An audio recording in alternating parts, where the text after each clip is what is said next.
Okay, so it looks like we have some people coming in. We'll give like 10 more seconds for everyone to start flowing in, and then we'll get started.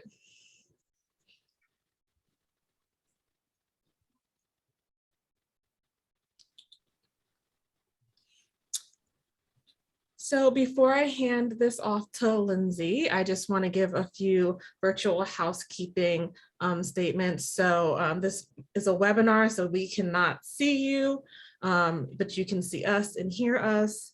This webinar is being recorded.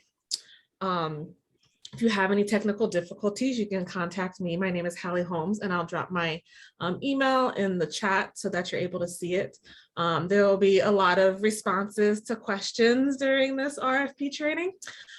So please feel free to put them in the chat, and they'll be addressed at the end of each section. Like I said, if you have any questions or technical difficulties, you can email me and I'll drop it in the chat. And with that, Lindsay, I'll hand it off to you. All right, thank you so much, Hallie, and hello everyone, good afternoon. Thank you for joining us today. We're very much looking forward to today's RFP response strategy training. So for those who I haven't yet had the chance to meet, hello, my name is Lindsay Poole and I serve as Director of the DC Community Anchor Partnership. And I'd just like to encourage folks, if you haven't already, please drop your name in the chat. Let us know your business. If you're comfortable, feel free to share your contact information, and we look forward to engaging with you throughout today's presentation. So in terms of what we will cover, we'll do just a brief overview of who we are here at DCAP, how we're here to help, and then we have a great presentation from our team of consultants, our procurement and supplier diversity experts, who will talk about some of the benefits and challenges that we know you're facing as businesses as you are responding to these RFPs, as well as some best practices and some strategies for you to consider. That's where we'll really focus the meat of the discussion today. And we do encourage that you ask questions, as Hallie mentioned, throughout the course of this, but we will also dedicate some time toward the end. So the DC Community Anchor Partnership, or DCAP, is a collaborative of anchor institutions. These are institutions that here in the district have significant purchasing power, significant economic influence on the local economy and community here. And we work with these institutions on making more inclusive their contracting and procurement, particularly for local Black and Brown owned businesses. So we work with hospitals, universities, and utility companies. You can see all 11 of them listed here on this slide. And one thing I'll share is that the content that we'll be focusing on today with this training very much is rooted in the feedback that we've heard from a lot of the institutions that we've been working with on where they're seeing opportunities for improvement as they've been looking at the different RFP responses that they've been getting in. So here you can see a summary of our DCAP team. The initiative is led by CNHED, the Coalition for Nonprofit Housing and Economic Development. The initiative is also co-convened with the Deputy Mayor for Planning and Economic Development, or DEMPED. And we work very closely with our friends over at JCCI, who you will hear from in just a bit. They bring the subject matter expertise to our institutions and to the businesses that we have the pleasure of working with in terms of procurement and supplier diversity. So how do we help both the institutions and the businesses? I won't go line by line on each of these items, but I do think it's important to point out that with the institutions, when we're working with them, we start with doing an analysis of the current state. So we are benchmarking their spend. We're doing a look at their procurement policies and processes, and ultimately providing recommendations on how to make those policies and processes all the more inclusive so that small, local, and diverse businesses have just as much of a fair shot.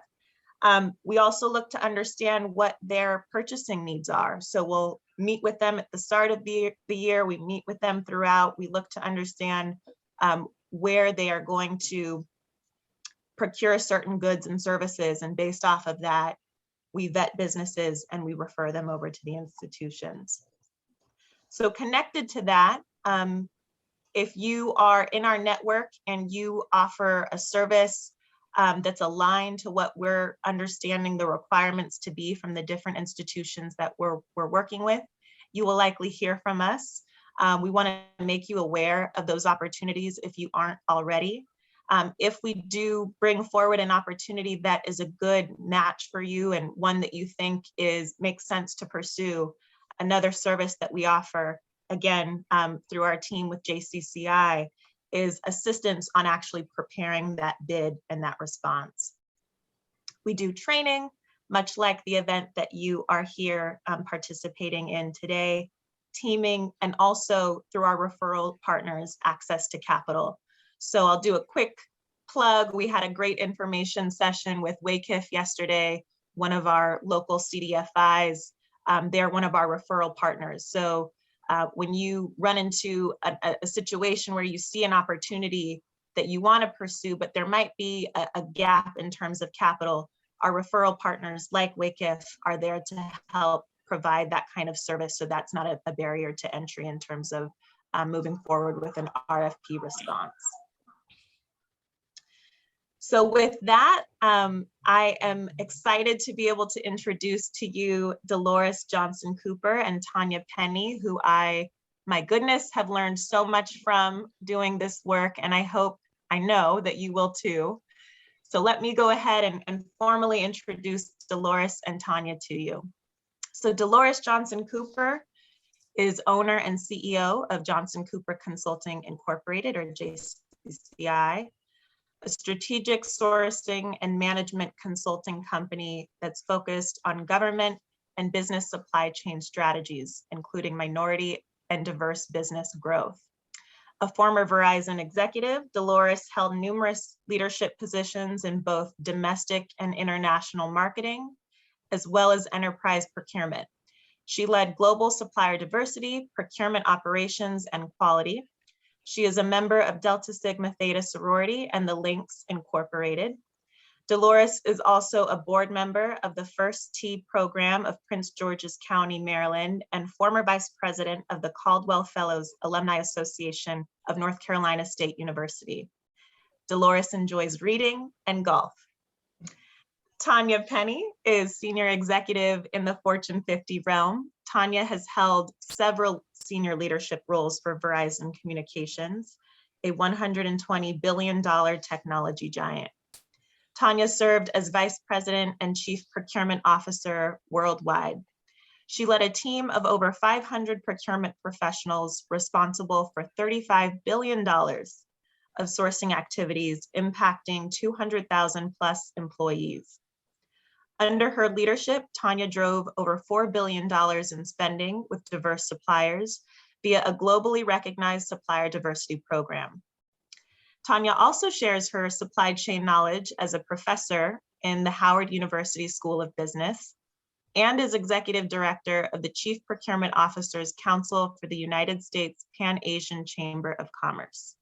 She holds an MBA from the Wharton School of Business at the University of Pennsylvania and a BA from Stanford University. Tanya is a member of the National Association of Corporate Directors, Women Corporate Directors Foundation, and Women in the Boardroom. She serves her community through various social advocacy and mentoring organizations. So we are in the presence of greatness here. And with that, ladies, I'll hand it over to you. Great. Thank you, Lindsay, for that wonderful introduction. I hope we can live up to the build-up that you just gave us. Oh my, okay.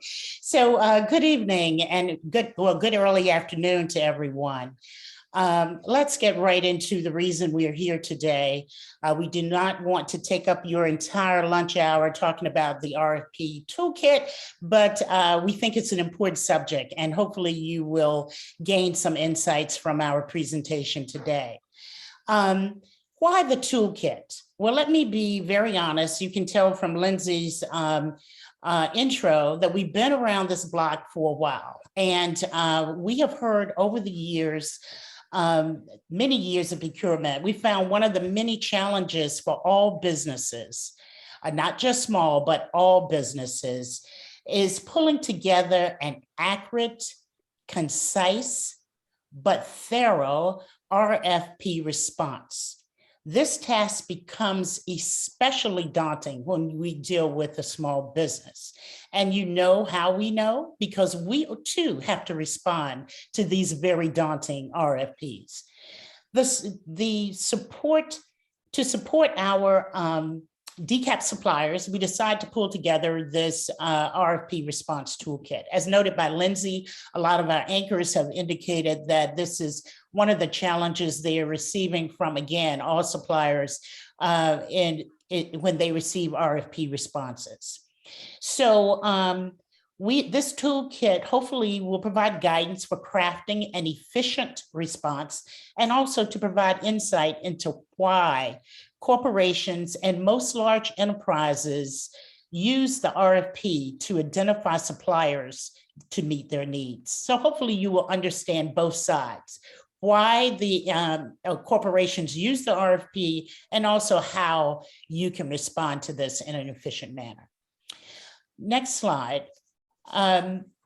Benefits and challenges. So benefits. So what is the benefit to you as a small business to go through the RFP process? The obvious and most rewarding benefit is to generate revenue. And let's not forget, that is the reason that we're all in business. So that's the obvious reason as to why you should respond to the RFP. However, there are many other not so obvious reasons, such as in RFP, you have control over a narrative and a control over your brand. And in that meaning, especially with the RFI, someone is asking you for information. You can talk about your products and services. You can talk about your brand. You have control over what you provide in response to an RFP. If you win, there's an opportunity for repeat business. And if you do not win that particular contract, if the reviewer may find something as they're reviewing your response that they will say, okay, I think I can use this particular company and send him another RFP that may be more aligned with their with your company's mission. So those are two real reasons right there. Or they may realize, if this prime wins, this particular company may be a great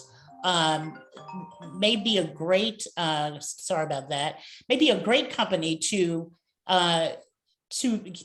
provide their name for subcontracting opportunities. So additionally, when you win and you perform well, your opportunity for repeat business can be huge. So again, revenue, repeat business, control of the narrative, opportunity for business outside of this particular company. These are all wonderful benefits. The challenges, however, listed here are very, very real. As we know, time and resources are just huge blockers to anything, and they cost. Time and resources cost. So what I want to make sure everyone understands from this discussion is that there is no magic wand out there, but there are some steps that you can follow to make steps to take to be more deliberate about your approach. So we're hoping that in the discussion today that you will be able to recognize some of those steps and make your response to the RFP more efficient and more deliberate. So next slide.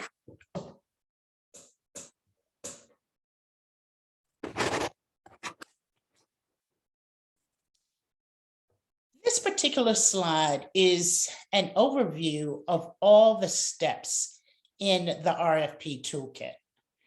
This is an overview of the 11 steps that we have identified as being the most critical steps of the RFP process. And if you go to the RFP response toolkit that's on the CNHED website, you will see all these steps and a lot of detail associated with this, as well as much, much more. So we have identified these critical steps, and today, in the interest of time, we're going to focus on 4 of these steps. Step number 1, understanding the request and the scope. Step number 2, identification of the challenge and the potential customer / client. And step 6, understanding your costs and competitive pricing. That's really getting into what we've heard is really the challenge here is the pricing aspect. And 7, focus on the RFP structure and specific responses. It's kind of like being in court. Make sure you answer the question that's asked, okay? So at the end of today's discussion, the reason we focused on these 4, I want to go back, is that in our years, these are kind of the 4 that have risen to the top. These are the ones that the client, the anchor side, has identified as being the ones where they're seeing the most challenge. And on the supplier side, these are the ones that the suppliers have identified that they have the most challenge with. At the end of today's presentation, you will have an opportunity to identify other steps via poll from this roadmap that you would like to gain a better understanding. Today, I will review step 1, and then I'll pass the baton to my colleague, Tanya, who will complete today's roadmap discussions with a dive into steps 2, 6, and 7, along with ending with the summary slide. Now, I will start with step 1. Understanding the scope. The scope of work, also known as the SOW, also known as the scope of services, is one of the most important parts of the entire RFP. The RFP can be very voluminous. It's lots of pages, it's lots of, attachments and different documents. They can be in excess of 100 pages. However, I cannot state how important the most important section is, and that's your ability to understand what is required. And that can be found in the scope of services or scope of work. As soon as you receive an RFP, I would suggest that you review the scope of services immediately and thoroughly. This is where the purchasing company identifies what they need, the problem they're trying to solve, the materials that are required, the timing of the RFP and the deliverables, and also deliverable expectations. What specifically are the deliverables? You need to understand that. You need to understand with the deliverables, what are the measures of success or metrics that they may be looking for? Every detail of the scope of services is important. This is where the corporation provides their message to you on what they intend to gain from this RFP. So whatever they're intending to gain is also what you need to provide. So that is very, very important. And the real important part of understanding the requested scope of work is to ensure that you have enough information to estimate costs, budgets, timelines, and prepare sound solutions that specifically address the needs. And you will get all of this in the other steps. So if you understand what's going on in the scope of work, you can prepare your mind for, oh, okay, the costs, the budget, the materials, the resources, all of that is where you can start documenting those facts upfront when you're reviewing the scope of services. This is where you start honestly asking yourself, can my company do this? Do I have the resources, the capacity, the time to respond, but also do I have the resources, capacity, and time to actually do the RFP? So that's why this is very, very important. It forces you to think through each item linearly in preparation for the pricing and the other aspects of the RFP. With that being said, I would turn it over to Tanya to move into step 2.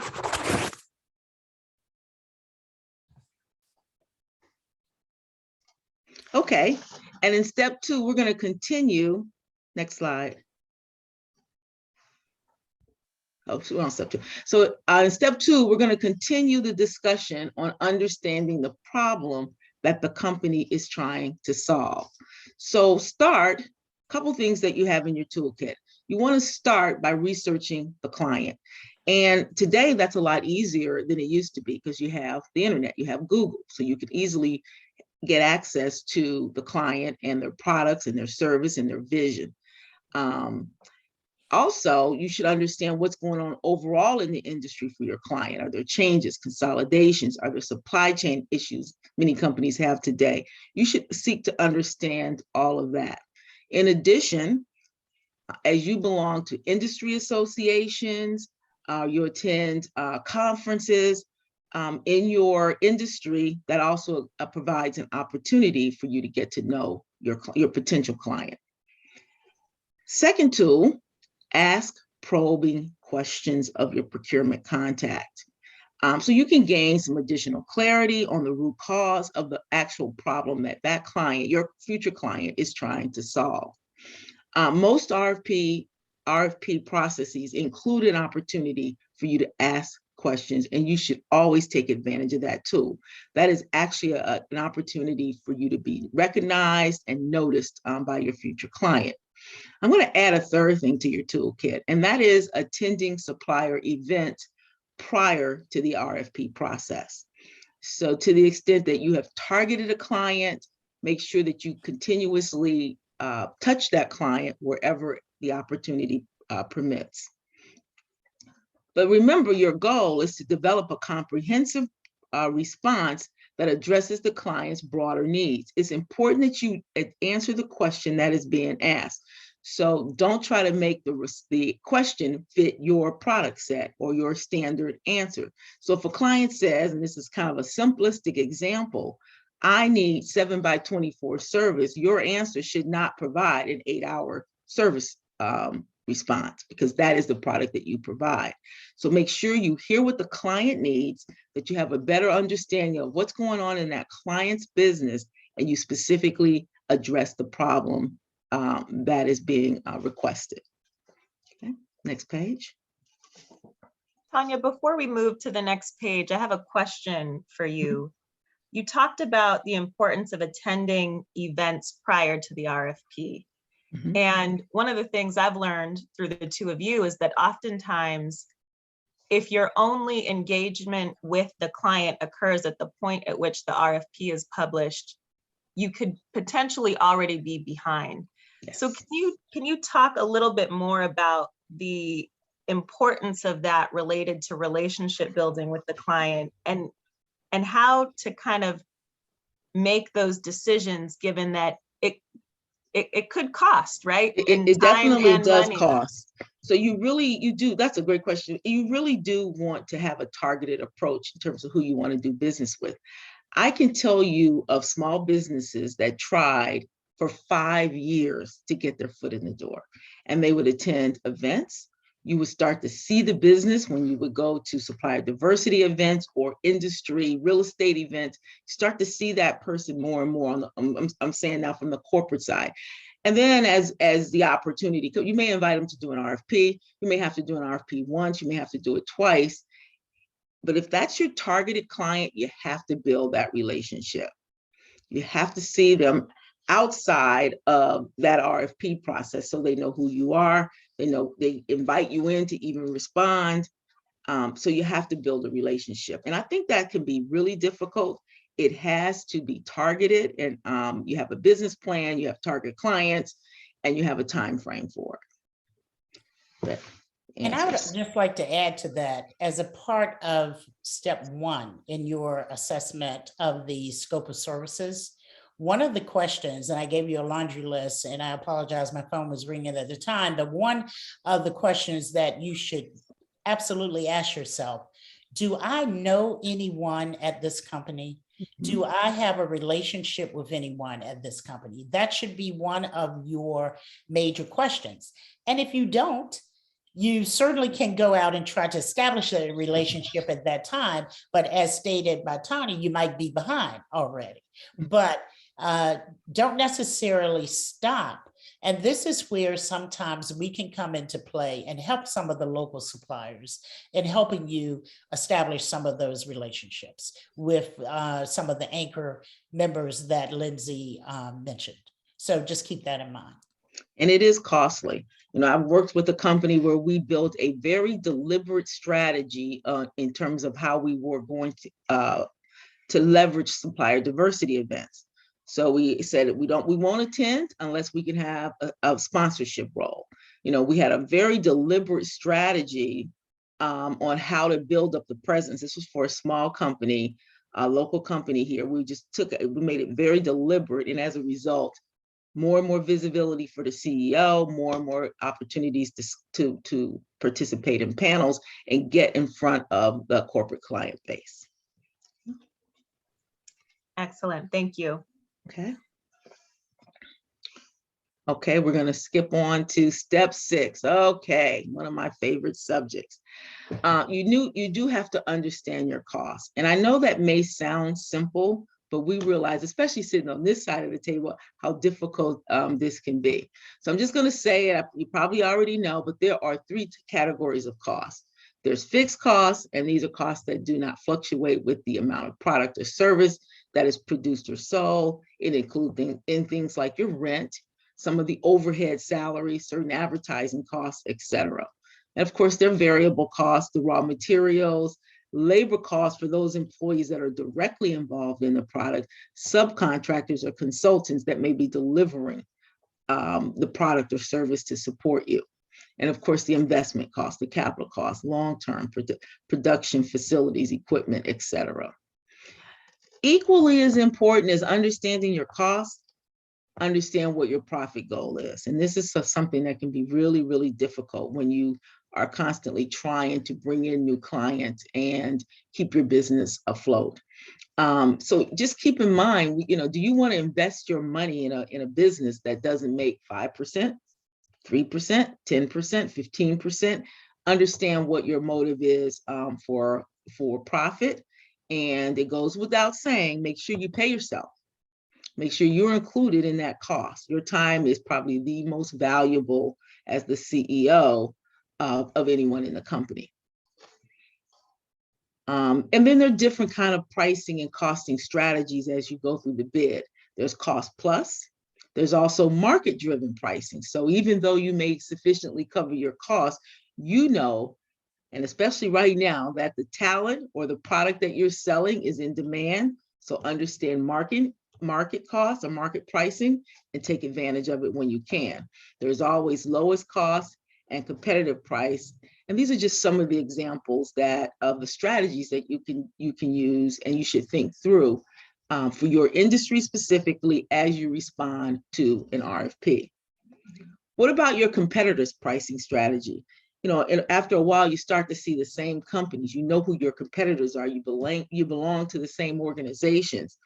Do they always underbid? Or are you in an industry where there's always multiple rounds of RFPs? I know that some of the suppliers that have worked with some big companies and some of these institutions, you know there's going to be a round 1, a round 2, and round 3, and you adjust your responses accordingly. So know what goes on in your industry and how that whole competitive solicitation process works.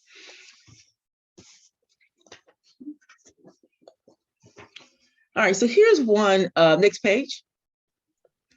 This is a really question for you, Tanya. Sorry, on the topic of pricing. One of the challenges that was brought up is the idea that with supply chain issues that we're all experiencing right now, that might be driving pricing up.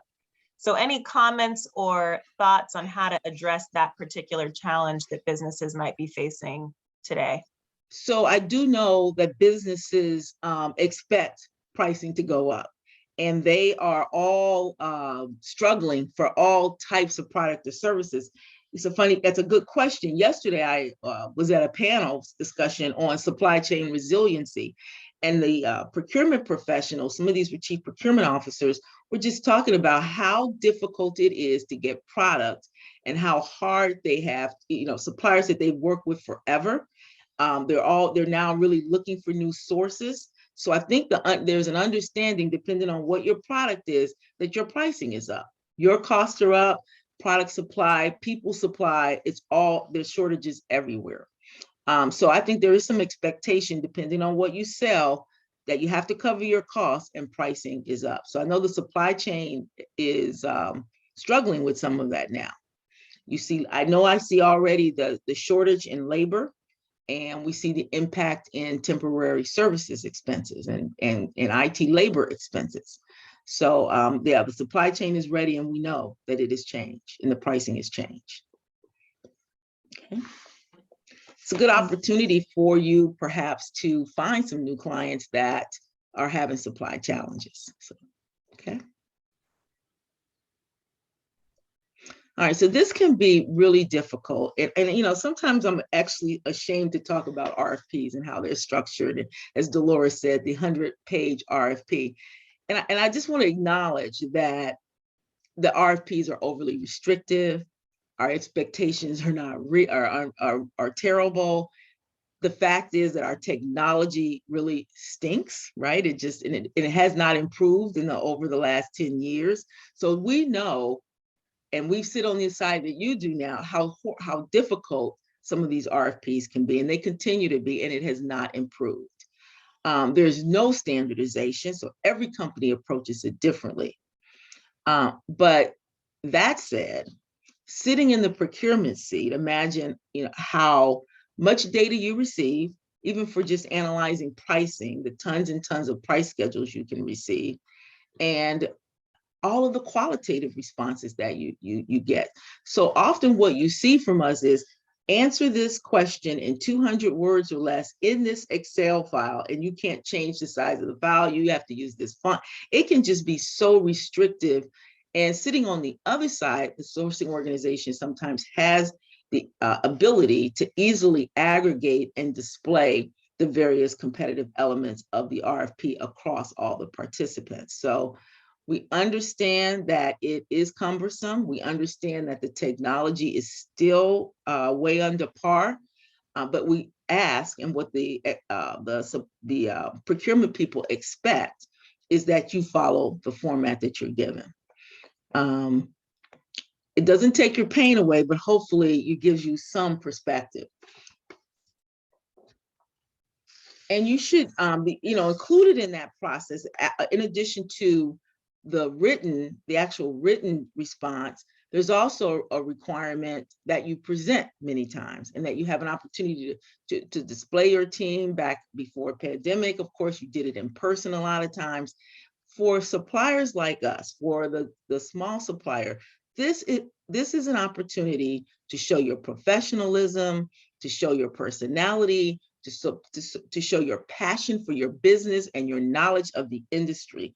So you really want to put your best foot forward. I have absolutely seen companies totally change the decision based on that presentation. I have seen big companies, and just recently, we were told the RFP response was terrible, but in person, they were amazing. So the company landed a contract. Or all of a sudden, a bigger company may say, okay, I definitely want this supplier in my base.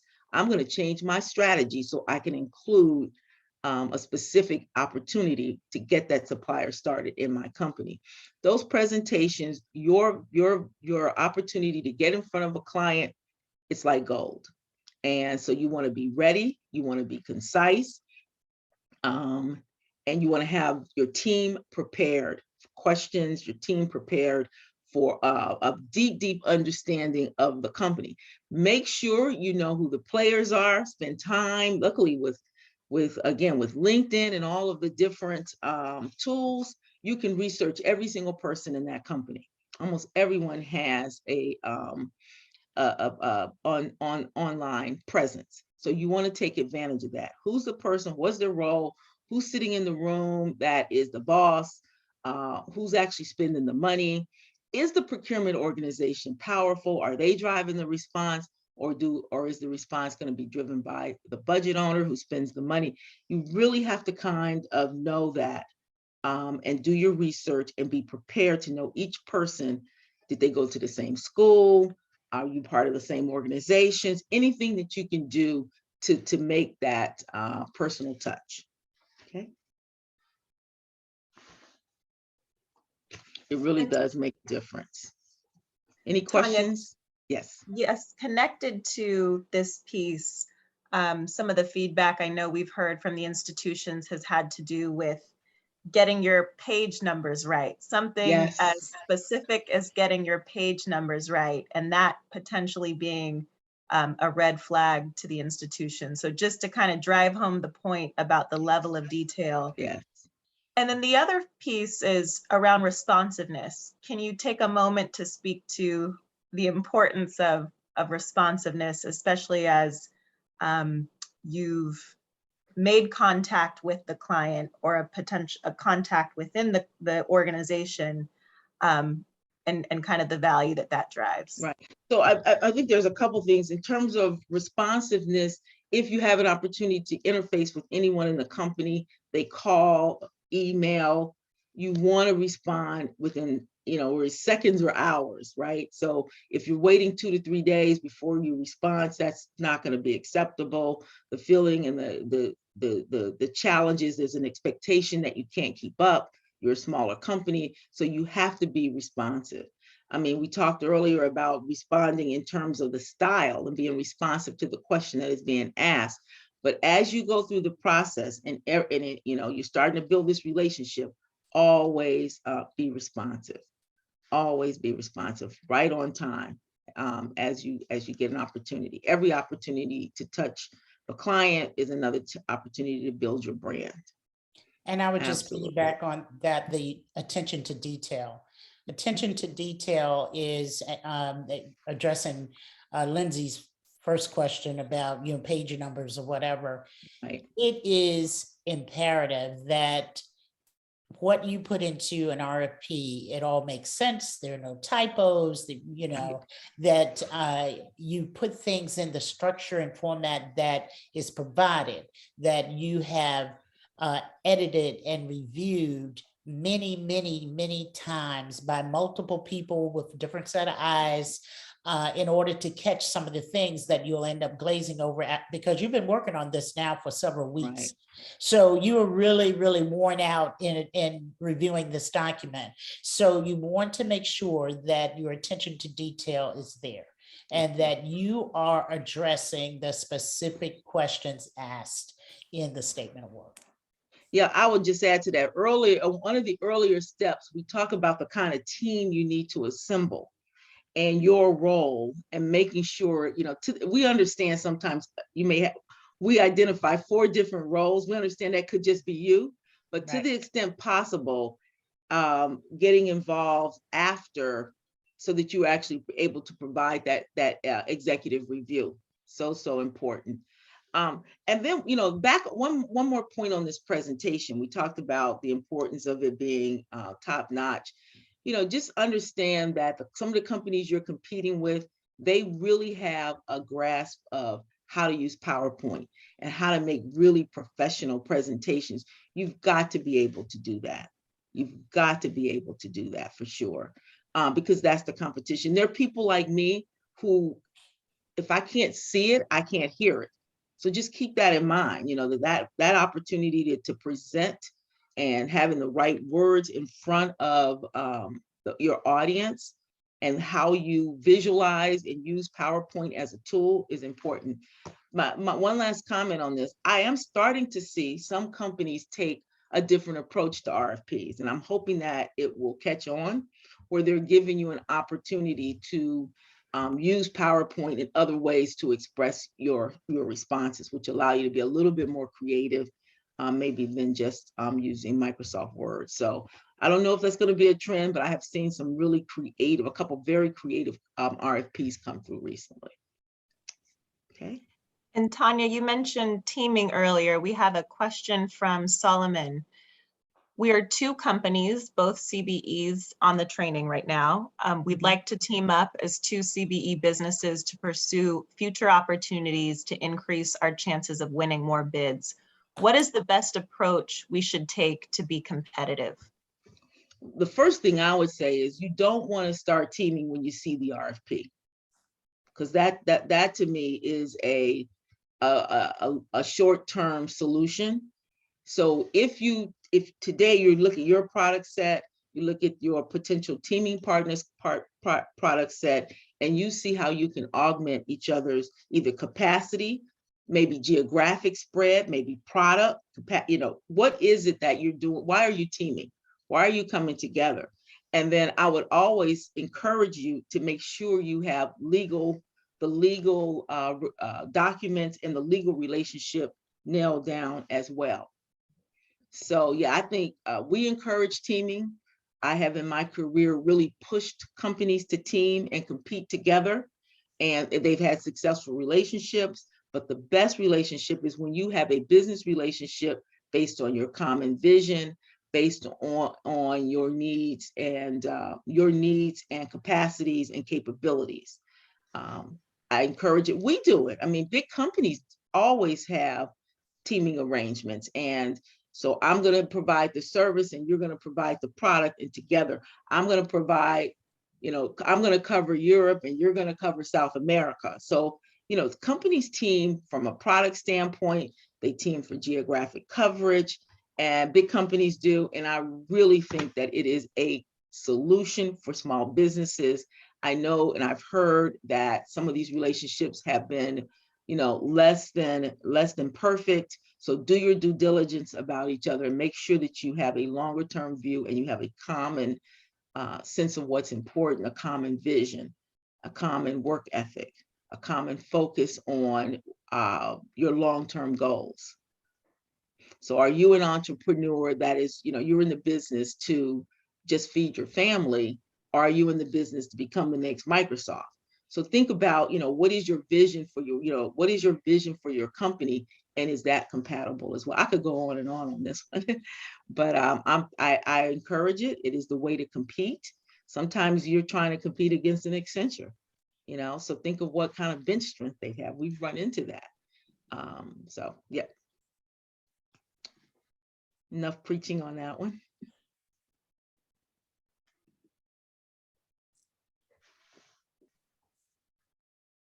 So in conclusion, the RFP represents your brand. Use it strategically. Really, really, really know your bottom line. Know your bottom line. Pay yourself. Know your profit. Don't underprice your product and your service. Be very deliberate and in your response to the scope of work. Understand what the company wants, maybe not necessarily matches your product, and respond to what the company is asking you to do. Know your industry. Know your competition and your core capability. What really does distinguish you from the guy next door that provides a similar product? Use the debrief process. It's a way, it's another opportunity to get in front of your future client. It's a way to understand sometimes you really don't know why you didn't win. So you'll put together a great response and you don't understand. I will tell you a secret. Sometimes our RFPs are terrible and we're not necessarily asking the right questions. So that debrief is very, very important. And follow the rules of the road. Giving you a guide, I would really encourage you to check this roadmap online and understand all of the additional steps. Any other questions? I'll turn it back over to you, Lindsay, to lead the remaining discussion. All right, I'm checking the chat to see if there are any additional questions. As folks are populating their questions in the chat, I'll ask a question that I have here. Can you talk about how important it is to research the client's leadership and understand their corporate values? I could go first with that one if you want, Dolores. Either one, I can, Go. stab at it. You take that one. Yeah, go on. Yes, it is very important. And I think Tanya mentioned the fact that it's so easy today because there's such a plethora of information out there about, especially at the corporate executive level. But in addition to understanding who's leading the corporations, go into the company and find out about their mission, look at their annual report to see what have they been doing in the community. If you have some values, do their values and mission align with yours? And are they doing business? Is it a focus for them right now to do business with local or minority-owned businesses or small businesses? Given the supply chain issues that we've had over the last year and a half, a lot of people are truly focusing on local. Given that you can't get product easily from point A to point B, it's much easier if I have the majority of my supply chain locally. So that is a real plus right now, and we need to take advantage of that because it wasn't so long ago when everything was in China, everything was going offshore, and now the big strategy for procurement is inshore, is on the property, on the land, as local as we could possibly get it. So it is very important to do the research on the leadership as well as the research on the company and its value systems, its current strategies. And that will also help you in identifying the problem, in responding to the problem, trying to help the company solve their problems. If they have indicated in their online presence some issues around strategy, you can highlight the fact that you're a small business and you're local and you're whatever, and call it out that my company aligns with your values that I see. So that lets them know, lets the corporation or enterprise know that you've done some due diligence. And that's what they're looking for. They do not want to see a copycat version of our RFP response. That is so obvious that you did not necessarily write this for me. This is just what you respond to everybody with. So if you can throw in some uniqueness to make it clear that you know who this entity is, it will get their attention a little bit quicker. Those are such great points, Dolores. Thank you. I was going to add too, understand if the company is very, very focused on sustainability, that might be an opportunity for you to bond. If a company really emphasizes employee treatment and they have particular products or special programs for employees, it might be something else for you to emphasize. They're trying to do business with companies that have common values. So. Great, thank you, Tanya. And one last question. We talked about the moment when a business is looking to pursue an RFP. What are some of the things that businesses can do before they get to that point that position them for competitiveness? Restate the question again, I'm sorry. What are some of the things that businesses can do before responding to an RFP to best position themselves for competitiveness? Okay.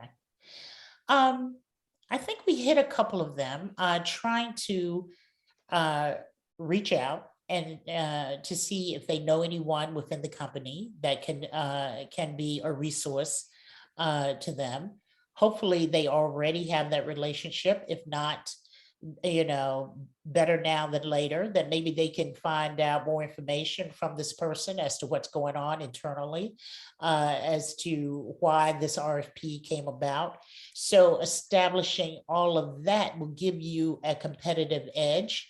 You want to ensure that you understand your competition in the marketplace. You know your category. You need to know your category extremely well, and you need to know the players in your category. So if I am a general contractor, I need to know everybody in the general contracting space that's around me, and so I can understand where I fit into that rim.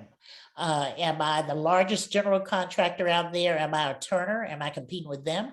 Or am I competing with you know, another smaller one, maybe a Coronet to be a sub? Or, you know, where am I in that general contracting space? And know that, and know who you're competing with and what their pricing is like and what their labor rates are. And, you know, you just have to do some digging and homework. And if you're in that space, you should know. I mean, this shouldn't be something that you're trying to find out because you received the RFP today. You as a business owner should know who your competition is. And, you know, continue to try to get into that company. If it's through procurement, if it's through supplier diversity, don't give up.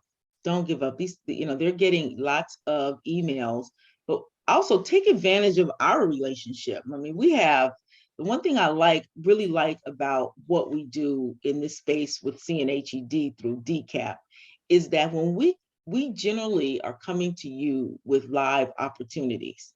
So make sure that you meet us. I'm so happy to see so many of the companies that we have recommended over the last couple of years. But take advantage of all of these types of relationships would get you in front of Children's Hospital, Georgetown. I think I see I thought I saw Georgetown or George Washington on the call as well. So please take advantage of that. Every opportunity that you can to get in front of the potential client, you should take advantage of it. That's great. And I would like to add to that as well, the importance of having something as simple as a business website. It's important for us to be able to look up your business so we can provide some additional information over to the institutions. The institutions, that's one of the first things they'll look for as well. Certifications, I think, is another big piece.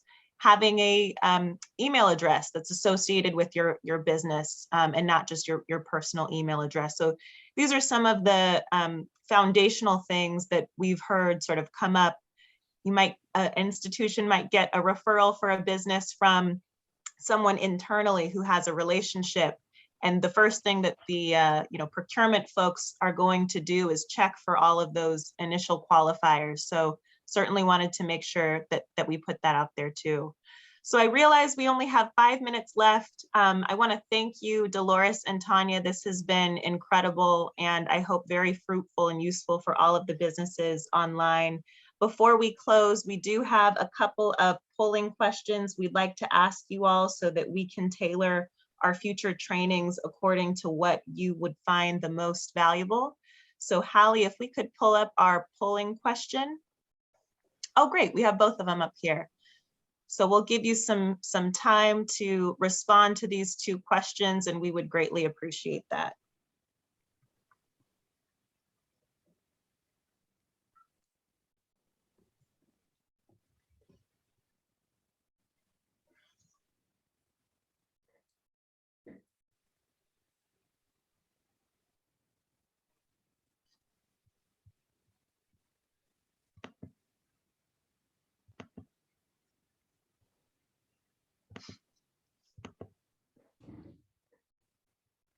And Hallie, if you could just let me know when it's closed.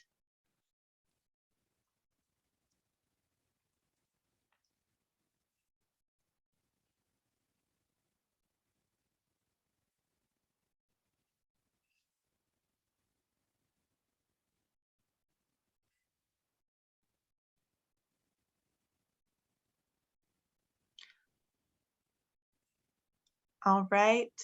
So as folks are responding, Dolores and Tanya, any closing words before we sign off? I would just say thanks. I'd like to thank everyone for coming. Hopefully you received at least one kernel of information that you can take away and actually practice. And if you have any additional questions, please reach out. Good luck on your next RFP. And hopefully Lindsay will provide another opportunity for us to address a few more of the steps in the RFP process. And we look forward to that collaboration with you again. All right. Tanya, anything you wanted to add? And just thank you very much for this opportunity, and let us know if there's any way that we can help you. Again, I'm so happy to see names that I recognize. It's good. Wonderful. All right, we've got our polling responses here. So thank you all for your participation in this. This is going to be really helpful for us. And I see it looks like there's a good spread across a number of topics. So this is good. Dolores and Tanya will have this to kind of look into a bit further. So thank you all. Hope you're enjoying your lunch, and we look forward to meeting with you again.